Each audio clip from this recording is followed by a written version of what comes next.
కేంద్రంలో ఉన్న బీజేపీ ప్రభుత్వం బీసీలకు 42% రాకుండా అడ్డుపడుతుందని కాంగ్రెస్ పార్టీ బ్లూ బ్లాక్ అధ్యక్షులు వేముల మహేష్ గౌడ్ అన్నారు.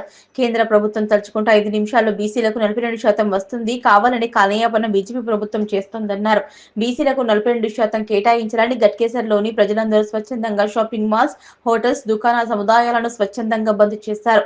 సందర్భంగా బీసీ నాయకులు మాట్లాడుతూ కేంద్ర ప్రభుత్వం కావాలనే బీసీలకు 42% రాకుండా అడ్డుపడుతుందని, త్వరలోనే బీజేపీ ప్రభుత్వానికి గట్టి బుద్ధి చెప్తామని ఘాటుగా హెచ్చరించారు.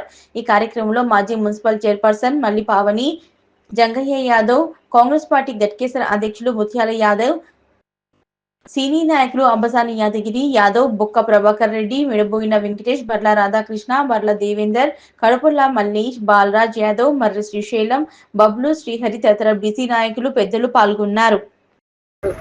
బీసీల కోసం ఉద్యమించడం కోసం 42% తెలంగాణ రాష్ట్ర ప్రభుత్వం ప్రియతమ నాయకుడు రేవంత్ రెడ్డి గారు, కేంద్ర రాష్ట్ర మంత్రివర్గం, అలాగే ఎమ్మెల్యేలందరూ ఏకగ్రీవంగా తీర్మానం చేసి ఈ బిల్లుని గవర్నర్కి పంపిస్తే గవర్నర్ ద్వారా పెండింగ్ పెట్టి కేంద్ర ప్రభుత్వం నాటకాలు ఆడుతూ ఒక దిక్కు సపోర్ట్ చేస్తామని ఇంకో దిక్కించి ఆపడం, ఇవన్నీ బీఆర్ఎస్ బీజేపీ చేస్తున్న నాటకాలు, కపట నాటకాలు తప్ప ఇప్పుడు ఆయన జాగృతి కేసేసిన నరసింహారెడ్డి ఎవరు, ఆయన సిరిసిల్ల ఎవరి కాన్సెన్స్ మాధవ్ రెడ్డిది, కేటీఆర్ కాన్సెన్స్ కాదా? కేటీఆర్ దాని వెనక లేడా? ఇక్కడ బీజేపీ గవర్నర్ సంతకం పెట్టాలంటే మన అందరికీ తెలుసు, చదువుకున్న వాళ్ళని, తెలంగాణ ప్రజలని ఏదో తెలివి తక్కువలని అనే విధంగా కేంద్ర ప్రభుత్వం నాటకాలు వేస్తుంది తప్ప గవర్నరు కేంద్ర హోంశాఖ నుంచి ప్రధానమంత్రి చెప్తే ఒక 5 నిమిషాలలో సంతకం పెడితే ఈనాడు బీసీలకు న్యాయం జరుగుతుంది.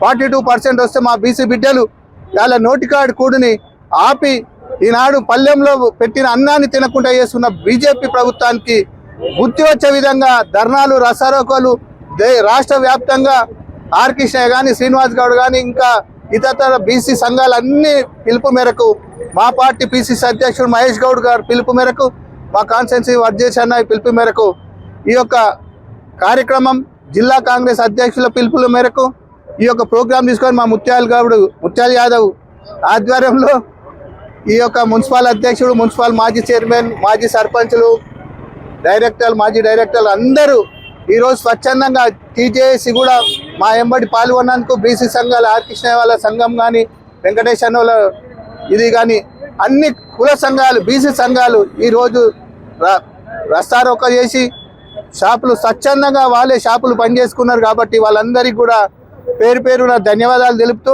మేము ఈ యొక్క కార్యక్రమాన్ని ఇప్పటితో ముగించేది లేదు. ఇది బీసీ బిల్లు పాసు గవర్నర్ సంతకం పెట్టే వరకు పోరాడుతూనే ఉంటామని తెలియజేసుకుంటూ ముగిస్తున్నాను. జై హింద్. మున్సిపల్ పరిధిలో బీసీ తరపు నుంచి, మా కాంగ్రెస్ ప్రభుత్వం నుంచి, ఆల్ పార్టీ నుంచి కూడా ఈరోజు ధర్నాలో పాల్గొనడం జరిగింది. మా ప్రభుత్వం వచ్చిన తర్వాత బీసీ, కాంగ్రెస్ ప్రభుత్వం వచ్చిన తర్వాత బీసీకి 42% తీసుకొచ్చిన మా ముఖ్యమంత్రి గారు కులగణన చేయడం వల్ల ఈ 42% రిజర్వేషన్ రావడం జరిగింది. దీన్ని మేము ఢిల్లీలో 2 నెలల కిందట జంతర్ మంతర్ దగ్గర కూడా మా ముఖ్యమంత్రి ఆధ్వర్యంలో, మా పార్టీ ఆధ్వర్యంలో కూడా మేము అక్కడ బీసీ వర్గీకరణ కావాలి, 42% కావాలని సెంట్రల్ గవర్నమెంట్ కు జంతర్ మంతర్ దగ్గర ధర్నా చేయడం కూడా జరిగింది. అయినా సెంట్రల్ గవర్నమెంట్ దీనికి స్పందించడానికి ముందు రాలేకపోతుంది.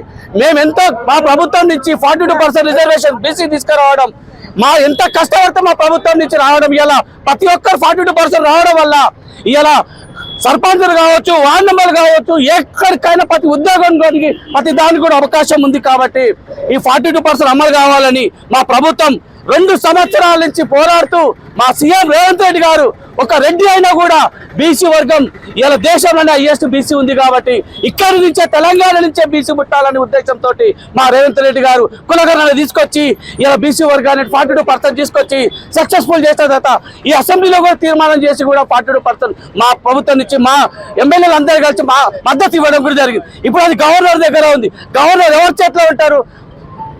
ప్రధానమంత్రి చేతిలో ఉంటారు, అంటే సెంట్రల్ గవర్నమెంట్ చేతిలో ఉంటారు. వాళ్ళు తలుచుకుంటే ఎంతసేపు రిజర్వేషన్, కానీ మా ముఖ్యమంత్రి చేసిన ఉద్దేశంతో దీన్ని పెండింగ్ పెడుతున్నారు. ఇది కరెక్ట్ కాదు. ఇది ఆల్ పార్టీలు కూడా మద్దతు ఇస్తున్నారు. కాబట్టి అన్ని పార్టీలు కూడా మద్దతు ఇచ్చి మా ప్రభుత్వంలో ఫస్ట్ మా తెలంగాణ నుంచి 42% రిజర్వేషన్ రావడం మా ముఖ్యమంత్రికి మేము ధన్యవాదాలు చెప్తున్నాం. బీసీ గురించి మేము ఏడికైనా పోతాం, బీసీ గురించి ఏదైనా చేస్తాం. కాబట్టి మా గట్కేశ్వర్ మున్సిపాల్లో ఈ రోజు మేము బీసీ నుంచి మా తరపున మేము ధర్నాలు కూడా చేయడం జరుగుతుంది. దీనికి మా ఉద్దేశన్న గారు పిలుపు మేరకు, ఆర్ కృష్ణ పిలుపు మేరకు మేము ఇలా ధర్నా చేయడం జరుగుతుంది. కాబట్టి అందరం సహకరించి, అన్ని పార్టీలు కూడా సహకరించి ముందుకు పోతున్నందుకు బీసీ వర్గీకరణ కావాలని సెంట్రల్ గవర్నమెంట్ ఏడికైనా పోయి మేము సాధిస్తాం. సెంట్రల్ గవర్నమెంట్ దిగి రావాలి, మా బీసీ వర్గం చేయాలని కోరుతున్నాం. కాబట్టి మా ముఖ్యమంత్రి గారికి ప్రత్యేక ధన్యవాదాలు తెలుపుతూ, మా బీసీకి ఇంత న్యాయం చేస్తున్న మా ముఖ్యమంత్రి గారికి, మా పార్టీకి ప్రత్యేక ధన్యవాదాలు. జై బీసీ.